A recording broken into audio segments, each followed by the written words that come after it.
Tem pessoas que precisam perdoar a si próprias. Tem gente que carrega muita mágoa de si. Pessoas que não se aceitam pelo que viveram. Pessoas que condenam a si mesmas porque sofreram abuso na infância, porque elas acham que elas colaboraram com aquilo. Pessoas que tomaram decisões erradas na vida e hoje elas veem a vida dela num rumo totalmente diferente e elas ficam se cobrando porque um dia elas tomaram o rumo errado. Pessoas que fizeram coisas, que abandonaram seus projetos de vida e elas dizem, por que eu abandonei o meu sonho? Pessoas que fizeram escolhas por pessoas erradas. Nós todos fizemos muitas coisas erradas na vida. Todos nós fizemos. Todos nós um dia fizemos escolha que hoje a gente não faria. E aí você fica se condenando pelas escolhas que você fez. Mas deixa eu dizer uma coisa para você. Quanto mais mágoa você tem de você mesmo, mais amargo você fica. Quanto mais raiva você tem de você, mais você transfere para os outros. Quanto mais você se condena, mais você condena as pessoas. Tem gente que é crítico demais com os outros. Tem gente que olha pecado demais na vida do outro. Tem gente que condena demais a atitude das pessoas. Quanto mais alguém condena o outro, é porque esconde uma condenação em relação a si mesmo. Todas as pessoas que apontam erro demais nos outros, é porque elas estão escondendo erros que ela não consegue aceitar em si. Aí ela projeta no outro. Sabe o que a gente precisa fazer, querida? A gente precisa perdoar a gente próprio. Jesus morreu e sacrificou por nós. Se Ele nos absolveu, quem somos nós para nos condenar? A gente está tornando inválido a cruz de Cristo. A gente precisa se perdoar, você precisa se perdoar.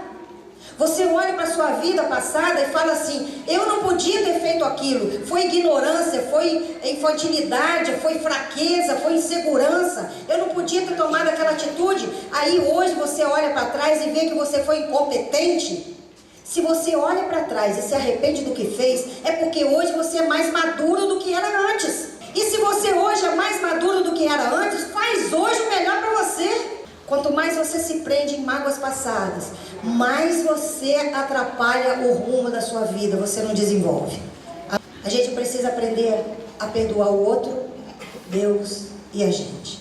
1 João 4,19 diz, nós o amamos, porque Ele nos amou primeiro. Por que a gente ama a Deus? Porque Deus amou a gente primeiro. Você recebe o amor de Deus e tem amor para dar. O crente que diz que recebeu e foi impactado com o amor de Deus, mas não ama ninguém. A pessoa que não tem a mínima preocupação com os outros, com a salvação de outras vidas, que não tem a mínima vontade de fazer nada pelo reino de Deus, não foi impactado pelo amor de Deus. Porque quando você recebe esse amor, não adianta, seu coração se enche, você transborda para o outro. Amém? Perdão é a mesma coisa. Quando você é impactado pelo perdão de Jesus e percebe quão caro Ele pagou com a própria vida, com dor, com humilhação, com sofrimento, Ele esvaziou lá da glória dele, Ele ficou pequenininho, Ele nasceu no ventre de uma mulher, Ele se sujeitou a ser criado por alguém, Ele foi criança na mão de alguém. Olha o que Deus fez. O Criador do universo se sujeitou a ser cuidado por alguém. Depois Ele passou por humilhação, Ele passou por dor, Ele passou por sacrifício, Ele pagou tudo isso, querido, só para perdoar a gente. E nós, para perdoar o outro, só precisamos de uma decisão. Quando a gente é impactado pelo perdão de Deus, por tudo que Ele fez para nos perdoar e nos libertar, a gente fica com vergonha de não perdoar. Quando você se lembra do quão caro foi o perdão de Jesus para nós, fica muito mais fácil para você liberar o perdão.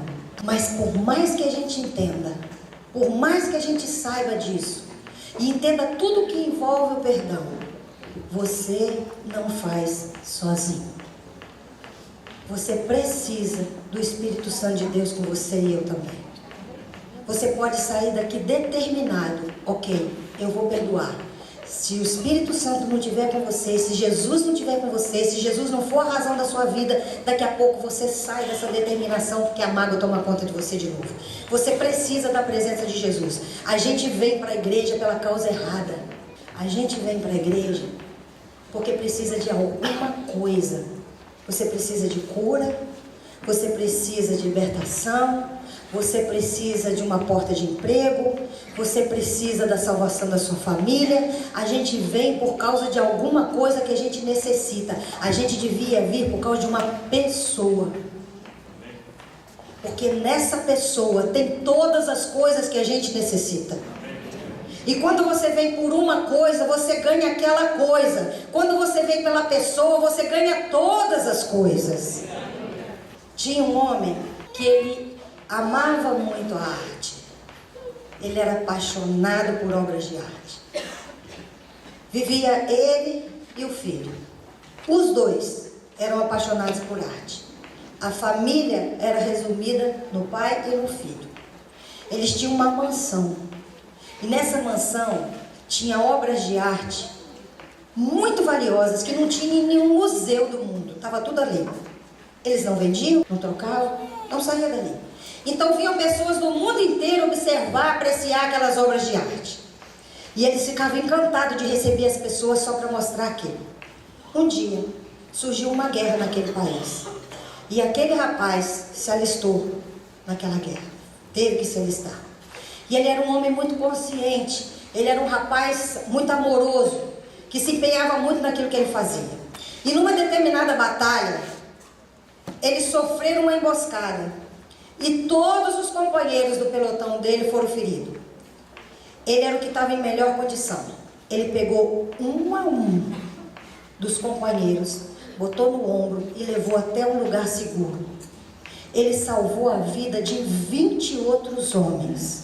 Só que depois que ele levou todos eles, ele não aguentou, porque ele também estava ferido, e ele morreu. Porque ele decidiu salvar a vida dos 20 rapazes, ao invés de salvar a vida dele. Morreu esse homem, o pai ficou numa tristeza profunda. Passaram-se 3 meses, um dos rapazes já estava bem de saúde, foi visitar esse pai e disse: eu vim aqui agradecer. Nada que a gente faça vai aliviar a dor do Senhor. Nada que a gente faça vai pagar pelo que o seu filho fez. Ele salvou a vida de 20 homens e morreu por causa disso. Mas a gente ouvia ele contando as histórias do quanto vocês dois amavam a arte. Eu não sou artista, mas eu quis fazer o retrato do seu filho. E eu trouxe de presente para o senhor essa tela. E aí aquele homem desenrolou a tela e ficou muito emocionado de ver o retrato do filho dele, pintado de uma forma tão real. O sentimento do filho retratado naquela tela.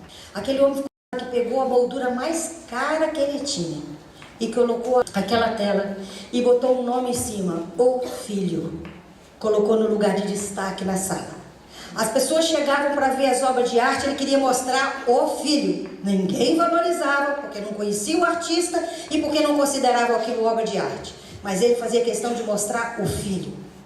Mas os dias foram passando, aquele homem não suportou a tristeza e morreu. Ele era muito rico e não tinha para quem deixar a herança. Então ele mandou fazer um leilão das obras de arte.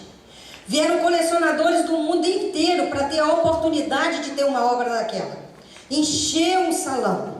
O leiloeiro disse: eu vou começar com esse retrato aqui, com essa obra que chama O Filho. E vou começar com $2.000. Silêncio. 1.000, 500, 200, 100, 50. Ele repetiu o processo 3 vezes, até que um homem se revoltou e falou assim: a gente não veio de tão longe por causa disso. A gente veio aqui comprar obras de arte. Então começa o leilão de verdade. E ele falou: eu vou continuar com o retrato do filho.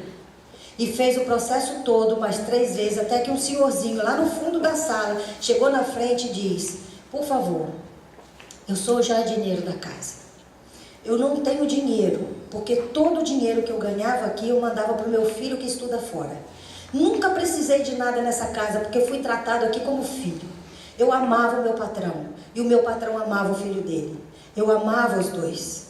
Se eu tivesse uma fortuna, eu daria por esse quadro só pelo amor que o meu patrão tinha pelo filho dele. Mas eu não tenho. Eu tenho $50. Eu posso levar o quadro? O leiloeiro disse: alguém dá mais do que 50? Louco para começar o leilão. As pessoas, ninguém se manifestou. Ele bateu o martelo e disse: o quadro é do senhor e o leilão está encerrado.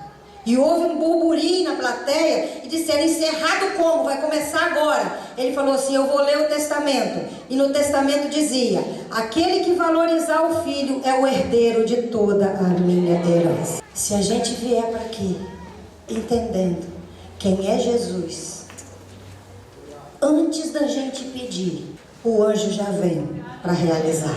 Mas a gente precisa entender que a melhor causa que tem aqui se chama Jesus Cristo. Ele é o princípio, o processo e o fim. Amém?